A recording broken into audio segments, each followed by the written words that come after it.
Benidorm, Spain. Known as the home of Brits abroad and full of British bars and restaurants. So that got me thinking, what's British food like abroad? Have they managed to accurately import our cuisine, if you can call it that? Or have they royally cocked it up? Let's find out. Today I'm going to be eating only British food from British restaurants, and I'm going to be seeing if they can really replicate what it's like back home. Starting with breakfast. Now for breakfast we are in a place called Hotel Bristol, because it should in theory have a little taste of what it's like back home. So we're gonna have breakfast down here at the hotel, which we've already paid for, and we're gonna see what a cooked breakfast is like here in Benidorm. Let's find out. Okay, this is breakfast. Got myself a nice full English. I think they're supposed to be hash browns, but I'm not quite sure. Beans, sausages, bacon, 2 fried eggs, and a little orange juice. Proper food. Tastes like orange, does that? Really proud of everyone involved in this breakfast. This is amazing. The hash browniness. Got the salt coming through, whatever else is in there. It's amazing. The sausages, almost cute. Spread it in your beans. Down the hatch. I tell you what though, those hash browns, oh, to die for. They're to die for. Not literally, obviously wouldn't die for a hash brown, that'd be mental. But I'd say they're as good, if not better, than back home. That's a big call. Circular, okay, a bit different. I'm open to new shapes though. At home we tend to have a triangle. Why is that? The eggs were nicely done. The sausages were acceptable. We do need to talk about the bacon here in Spain. The people of Spain haven't figured out bacon yet. They just undercook it. Just cook it properly. Char it if you have to. I'd rather it be burned than still walking. Cook it. But overall, they kind of smashed the great British breakfast. Congratulations to the hotel, because it's tough to do that. But Hotel Bristol has delivered. So far, I'm going to rate breakfast out of 10, 8.4. Pretty high score that for me. On to lunch. Right, okay, now let's go get ourselves some lunch. Here it is, the Halfway House Bar and Restaurant, established in 2021. Next to lots of lovely British food. Chicken potatoes, oh, steak and ale pie, oh, a little bit of Spanish. It's Mexican actually, there's a half roast chicken. That's not a bad price, that. If you want to taste it at home, this is the place. We've got fish and chips as well with that. I think I'm going to have a steak and ale pie. Let's see what this is like. It's pretty British, is that? Okay, my water's arrived. It's not quite British water, but it'll have to do. Can we just talk about these caps being attached to the bottles? I know it's environment and all that, but is that safe, the environment? It's a pain in the arse. It's a right pain in the arse. Anyway, I've got a glass anyway, so it's not that much of a pain in the arse. Probably need slightly dramatic there. Tastes like water. Here she is, my steak and ale pie. I mean, just look at that. You've got your pie, you've got your chips, you've got your veg, gravy pouring out of it. That looks incredible. This is looking really, really promising. I mean, you'd be happy if that turned up in the UK.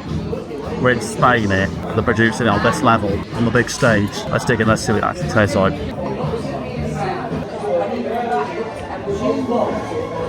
That is superb. I think I'm in love. The meat is succulent. The vegetables taste British. That pastry is exquisite. Look at the crumble. Look at it. That makes you want to cry. I just can't believe how close it is to what it's like back home. How's that even possible? Do they import stuff? I don't know. I've had it with chips before, but they're good. That was amazing. Very, very impressed with that. I think I might explode if I have the chips, so I'll leave them. Wow, what a lunch. Right, okay, just finished up in the Halfway House, and I tell you what, I'm very, very impressed by that. You might have realised they did nail it with the steak and ale pie, I've got to be honest. Very impressed. It was just like you were saying, a British pub, even pub food. I'm rating that in terms of replication of British cuisine. I'm going to say that's 8.8. Top stuff. Know what you're thinking? You're thinking, Ed, why do you do these videos? Why do you make food videos? Why food videos? What, this video is sponsored by Why Food? Why Food have been keeping me fueled whilst I've been on the go, travelling up and down the country, around the world, mainly Europe. Only Europe? Where else have you been outside of Europe? Egypt. When's that? That's not happened yet. No, but it will happen. So don't criticise, honestly. I will go to Australia, so I think. Yeah. Why Food gives you nutritious meals on the go that you can drink, you can go, ooh, food. It's nutritionally complete and contains 26 essential vitamins and minerals, and is very high in protein. It's got 34 grams of protein in. Yeah, if you want to get as big as me, drink Why Food. They're not going to approve that, surely. Of course they are, what do you mean? They taste amazing. On-the-go meals. Just give you a little drinky on the go. They come in all sorts of different flavours. Happy banana. Maybe you're a vanilla fan. Maybe you want fudge brownie. Fudge brownie's amazing, man. That's probably my favourite one. Oh.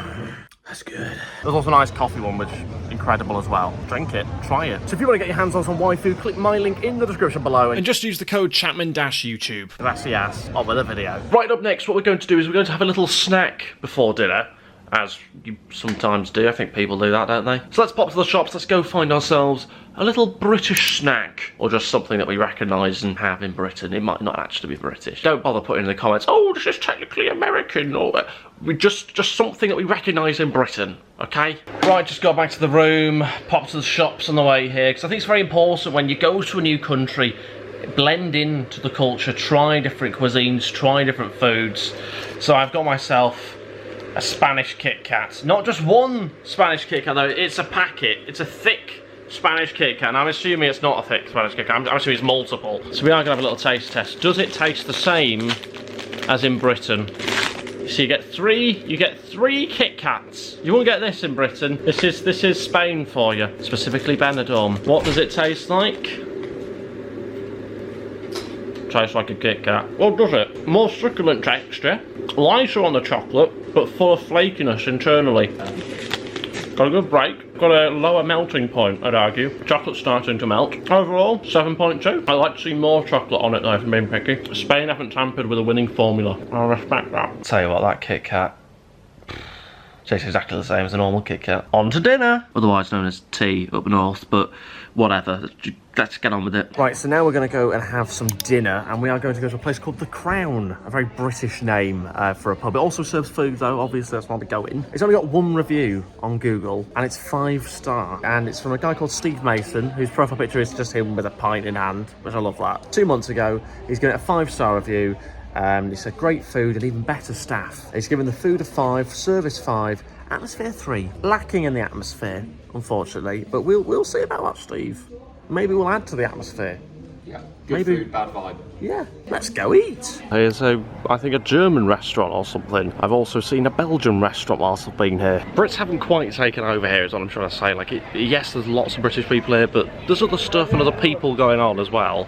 Not just British people. Having said that, this German place sells an English breakfast.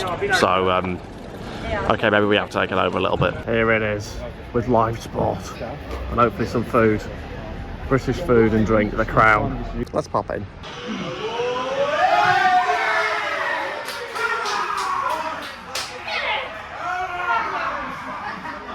We're a British pub here. So we took a look at the drinks menu, lots of options on there. One that stood out was coffee and local spirits, which is lovely to see that they're catering to the alcoholic community. You've also got your Nescafes, your lattes of this world, your hot chocolates, iced coffees. And obviously on the other menu you've got your food, fish and chips on there, and seeing stuff from the grill on there as well. Loads of different options. Ellis decided to go for a chicken wrap, along with some like chicken bite type things.